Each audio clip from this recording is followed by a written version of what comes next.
మాజీ ముఖ్యమంత్రి కల్వకుంట్ల చంద్రశేఖరరావు ఆసక్తికర వ్యాఖ్యలు చేశారు. వచ్చే ఎన్నికల్లో బీఆర్ఎస్ ఖచ్చితంగా గెలుస్తుందని ఆ పార్టీ నేతల వద్ద ధీమా వ్యక్తం చేశారు. ఇదే సమయంలో రేవంత్ సర్కార్ను ఉద్దేశించి వార్నింగ్ కూడా ఇచ్చారు. పాలకుర్తి నియోజకవర్గ నేతలు ఎర్రవెల్లి ఫామ్ హౌస్లో కేసీఆర్తో సమావేశమయ్యారు. ఇక బీఆర్ఎస్ నేతలు హైరాణ పడాల్సిన అవసరం లేదని అన్నారు. ఏం కోల్పోయారో రాష్ట్ర ప్రజలకు తెలిసి వచ్చిందని చెప్పారు. రాబోయే ఎన్నికల్లో 100% విజయం తమదే అని అన్నారు. ఇక ప్రభుత్వం వచ్చి 11 నెలలైందని అది చేస్తాం ఇది చేస్తామని పిచ్చి పిచ్చి మాటలు చెప్పారని విమర్శించారు.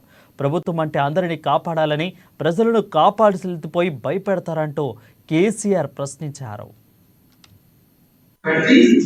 ఆ అవసరాలను బట్టి ఆ పరిస్థితులను బట్టి అంచనాలు వేసుకొని లెక్కలు తీసుకొని బడ్జెట్ చూసుకొని బ్యాలెన్స్ చేసుకుంటూ మొత్తం సమాజాన్ని ముందుకు తీసుకొని పోవాలి. అందరూ బాగుపడాలి. ఒక కులమో ఒక సెక్షన్ పరిశ్రమలో బాగుపడదు కాదు కదా.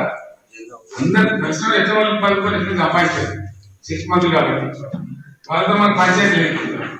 ఎవరైతే నాదాలు ఎవరైతే బలహీన ఎవరైతే ఇబ్బందులలో ఉండరు, ఎవరు బతకలేని పరిస్థితుల్లో ఉండరు, వాళ్ళని కూడా బతికించుకొని ముందు తీసుకపోతే నేను గొప్పదనం. అదే పని మనం చేసినాం. ఏం కోల్పోయారో ప్రజలకు తెలిసిపోయింది. మనం ఏం హైరాణ అయిపోతుంది పరిశ్రమ అవసరం లేదు.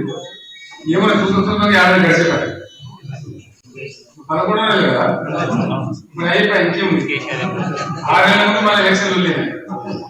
పొద్దున 5 రోజుల కోసం ఆడు. కాబట్టి అందరం కూడా మంచి జాగ్రత్తగా పనిచేసి అంత లేదా గమ్మత్తన్నట్టు కొన్ని సందర్భాలు తమాషా ప్రజలకు ఒక్కోసారి ఎందుకంటే దయ్యం వేసి కూర్చుంటుంది.